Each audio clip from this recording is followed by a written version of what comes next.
Heartless do too. From what I can tell, these guys are all the same, just different sizes and animations. Except Mushroom number 8. Fuck Mushroom number 8. It's nice to see this type of Heartless return from Cage 1, definitely in a more Cage 2 appropriate attire though. The difference between these and their predecessor is a good indicator of how different Cage 1 and 2 are, not just in design, but in gameplay too. But that's not within the scope of this video. Alright, get hyped everyone, we're almost there. Cage 2 has a handful of Heartless bosses, and I think they look pretty good on the whole. Getting a boss design right is arguably more important than some random Heartless mook, so the recolors here could make a world of difference.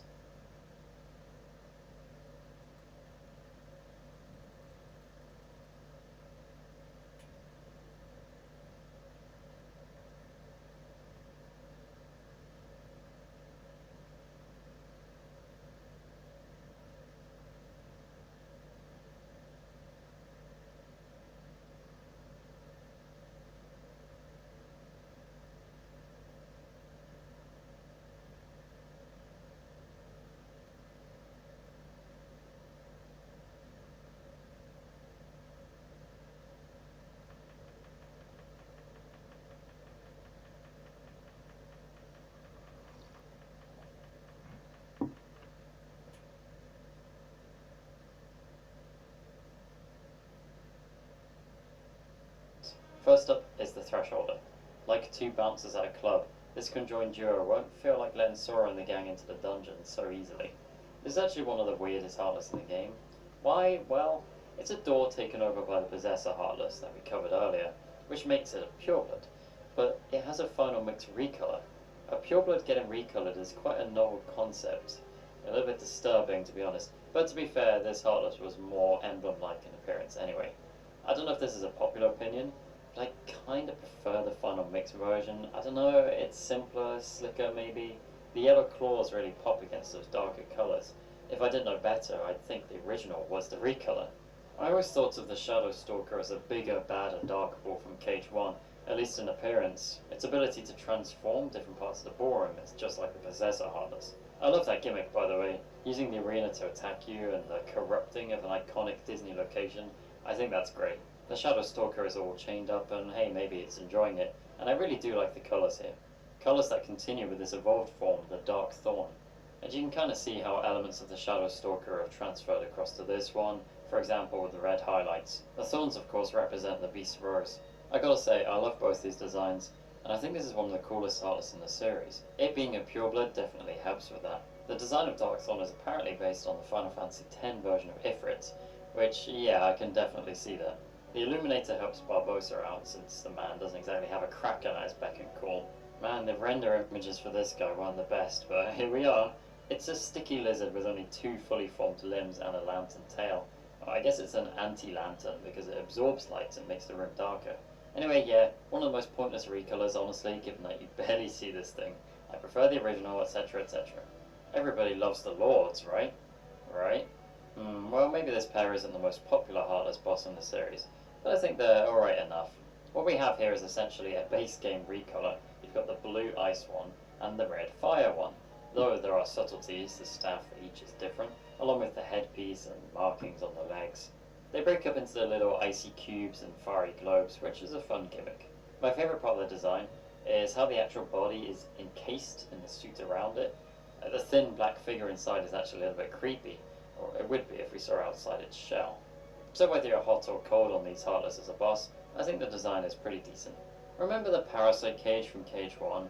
Well, let's take that concept even further with the Prison Keeper. It's a Halloween Town Heartless through and through. Skeletal hands, a stitched face. You can see for yourself. I especially like the detail of the cage being like the one at Oogie's lair in the film. And of course Lock, Shock and Barrel affecting the Heartless's actions. That's a cool mechanic. Come to think of it, Cage 2 is really set on giving these Heartless bosses distinct gimmicks. Most of them are pretty fun, I'd say. Anyway, back to the point. Final Mix gives this boss brighter colours for some reason. Yeah, I don't really like it as much, but it doesn't look bad or anything. It's only a slight change. Okay, it feels a bit weird having Scar on this list, but he does turn into a Heartless. It's actually quite impressive. His heart is so full of darkness, the pure anger and jealousy straight turns him into one, instead of dying after that comedic fall. Not only does he retain his appearance, but he can still use his voice. Ansem would be proud. Ah, the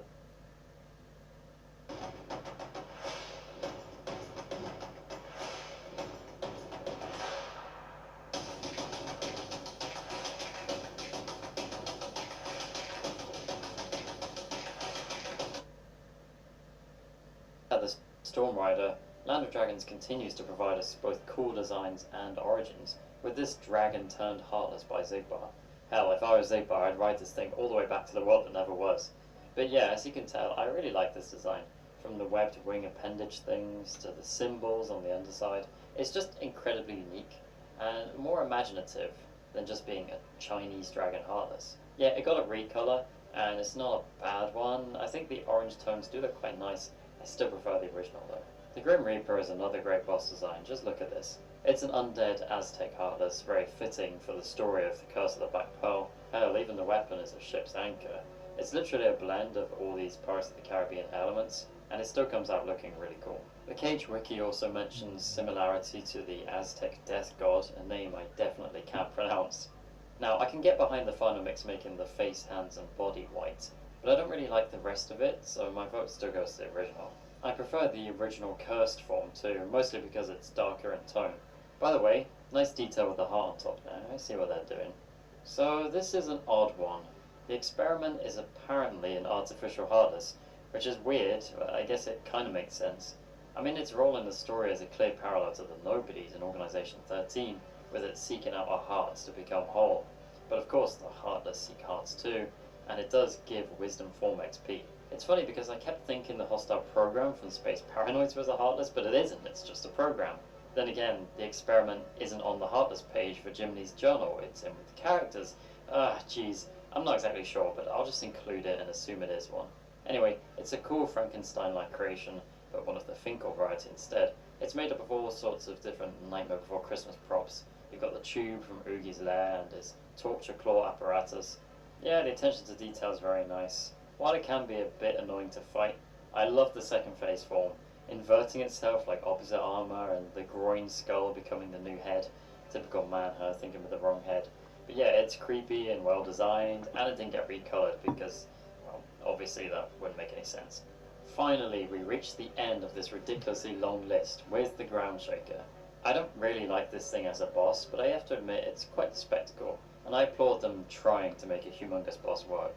This is like a gigantic version of the Shaman Living Bone combo. The animal part is huge enough to have foliage, even a couple trees growing on top, while the annoying monkey has a creepy breakable mask. It's all very weird and wacky, and I do appreciate that a lot. However, I don't much appreciate the recolor because I don't think bright pink is particularly suitable for this boss. Oh well, I guess Final Mix had to give us one last disappointment before we end this. So that's it, around 70 Heartless observed and compared. You may have noticed I didn't have particularly strong feelings about a lot of these, especially the Mob Heartless. I just don't have the attachment to these the same way I do for the Cage 1 Heartless. And you gotta take into account, the Nobodies kinda steal the show in this game and the Heartless's role is lessened. On the whole, they just look less threatening. There's a lot of cutesy little guys, you know. That doesn't mean the designs are bad though, and some of them really stand out as excellent additions to the roster. There's a few recolors I definitely dislike, but most of them are either okay or just a bit inferior in my books. Do they really need to exist? No, but it's what most of us have grown used to with the remix ports for a good few years now. But hey, if you've got the PC version, you can just get a mod to restore the originals. Hey, so I just wanted to do a recorded video outro for this one. No particular reason, just felt like doing it. And mainly to address a couple of points. The first one being a question that I might get, that I probably have gotten by the time of uploading this, and that's, will you do an unversed BBS comparison video, right? Original versus final mix for BBS? Answer is no, very unlikely, and that's because I've only played the final mix. I've never played the original.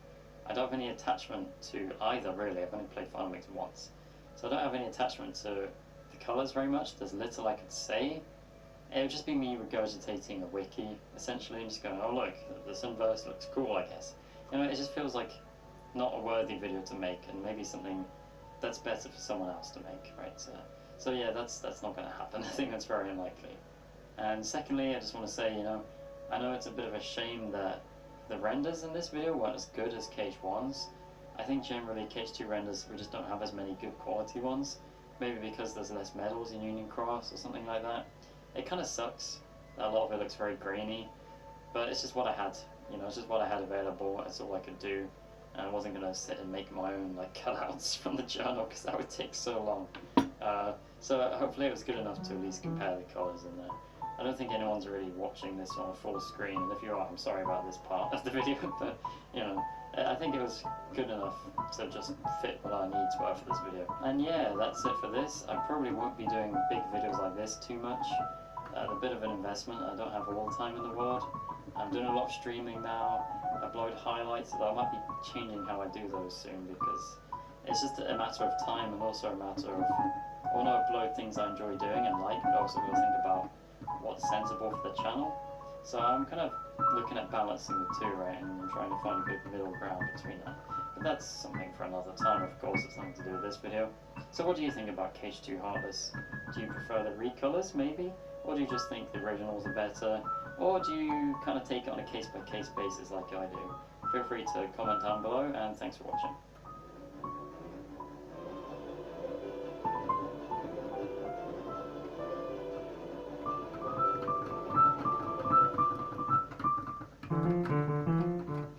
Я ищу людей на ХХРУ. ХХРУ.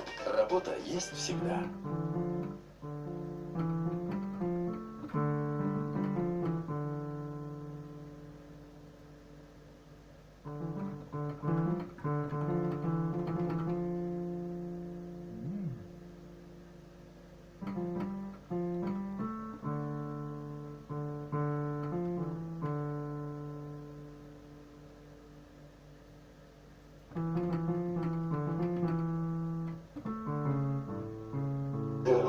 Работа есть всегда.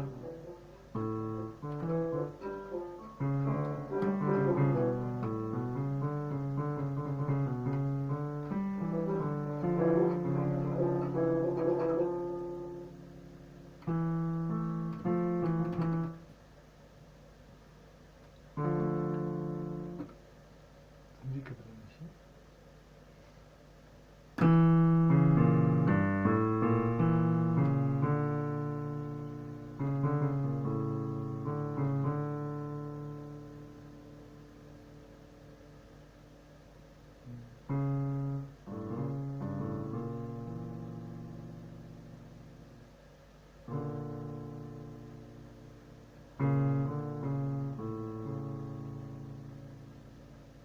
Крым.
Chances are you know this melody, and the chances are you'd rather I wasn't talking over it right now. The reason being that out of Rachmaninoff's many, many intoxicating melodies, this is possibly his finest. The second subject from the iconic first movement of his Piano Concerto No. 2. At the very least, it's one of his most famous, thanks in part to the work's abundance in film and television. But this broad cultural appeal is certainly no accident. There's something special about this melody, so let's figure out how Rachmaninoff writes it. For this E-flat major tune, Rachmaninoff combines three distinct motifs: a rising line, which compresses as it reaches its agonizing peak, an ornamental turn, and a pivoting figure that hesitantly descends.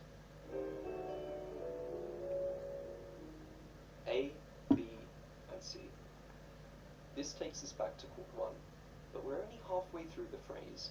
For the second half, the composer repeats motif C a step lower than before, and then motif A 2 more times in a descending sequence.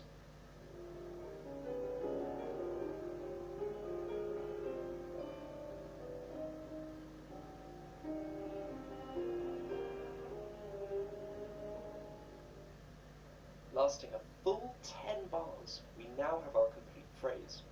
As well as being long, it also has little in common with conventional phrase structure, which typically has a symmetrically balanced question and answer, as exemplified by this melody.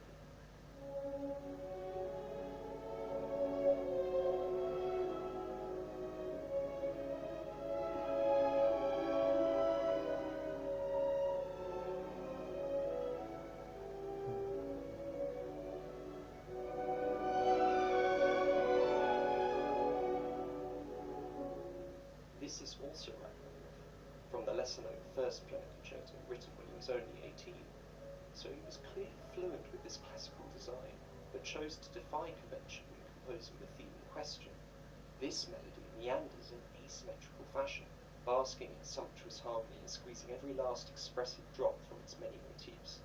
It takes its sweet time, and that's precisely why it works. It's with these motifs and long phrases that Rachmaninoff structures the whole of the section. Picking up from where we left off, we have a repeat of the full melody, note the enriched texture of motifs A and C, followed by a transition in which both orchestra and soloist elaborate on the A motif, culminating in an impassioned reprise of the melody. Let's have a listen to this glorious passage now.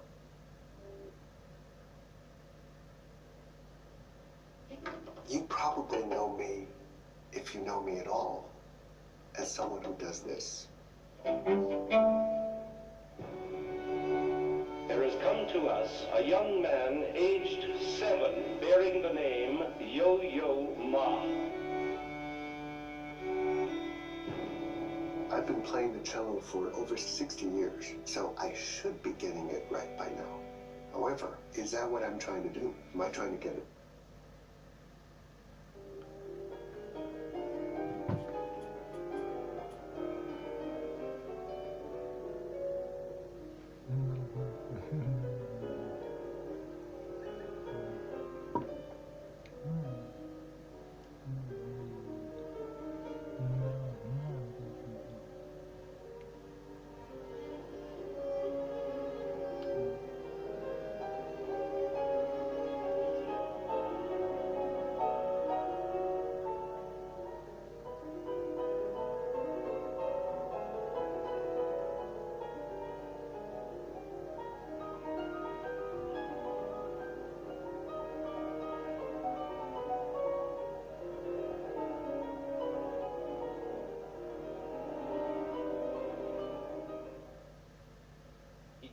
The section with 2 more variations on the A motif, a canon between a piano and a clarinet oboe pairing, followed by an augmented version played by strings and glistening piano arpeggios.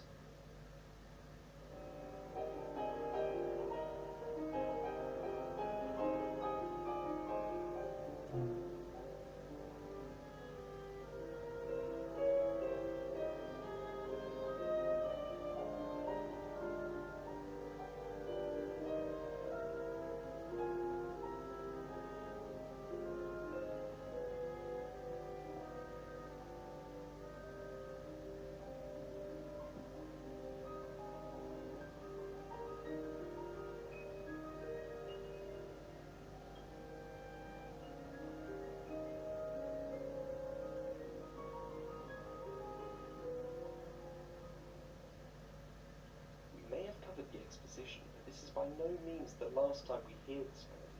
Rachmaninoff uses it throughout the rest of the first movement as a way of tying his sonata form together. Later, in the development section, it works the music into a frenzy and propels it towards a devastating climax.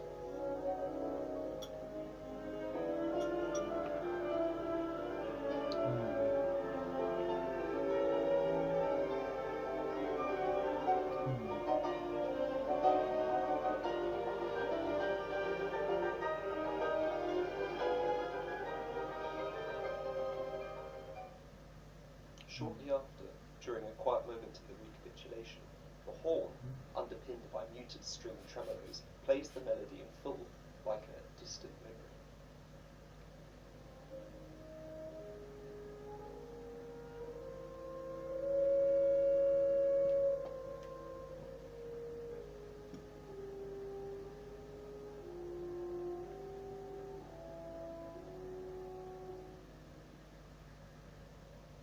And lastly, during the work's lengthy, mysterious coda, cellos play motif A in an ascending sequence over a tonic pedal.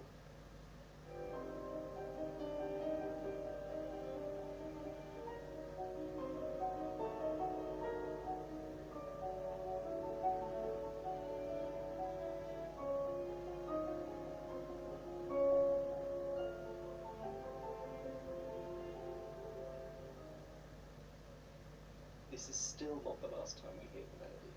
I expect you're pretty familiar with it by now, so have a listen to the first few bars of the second movement and see if anything pops out at you.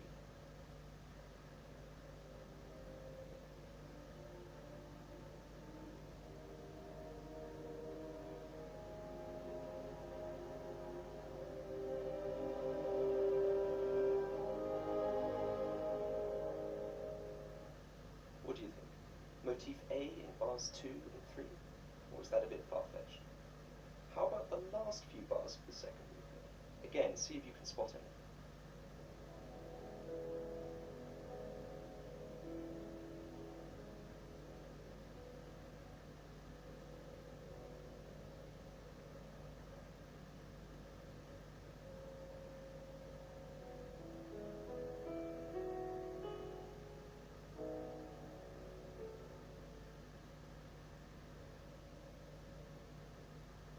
Exact same intervals, I don't think there's any denying motif A in this final heartfelt gesture.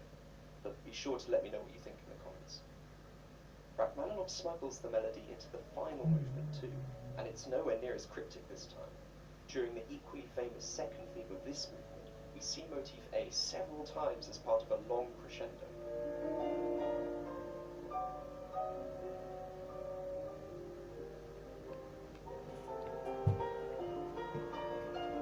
그런 거 생각하면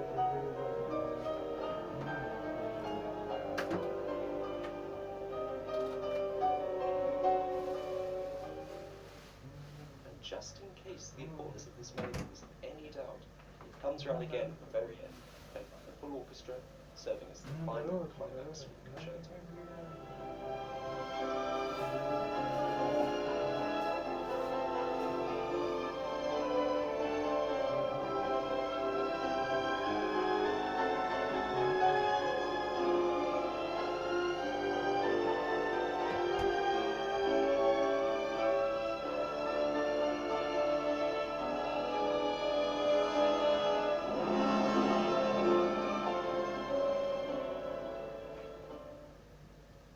In a work stuffed to the brim with memorable melodies, this one stands out as being particularly profound.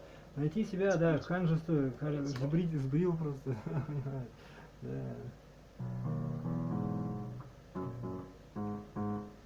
Да. Бояться отрицать это...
Дегтярскую школу. Клашет. Клашет. Шех. Ну это имеет в виду. Да.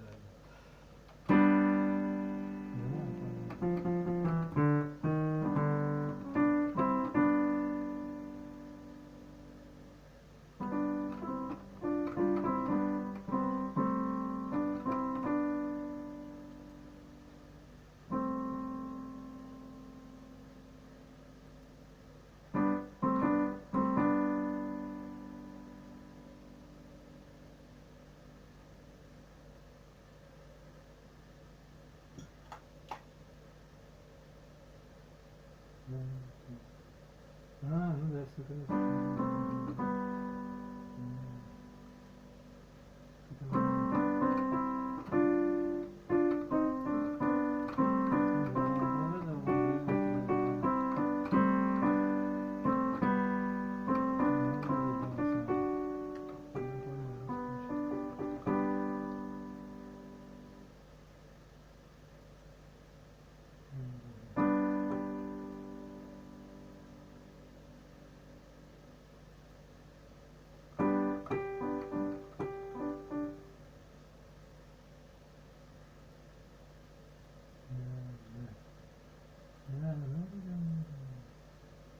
Ну нет, плохо играет, потому что все.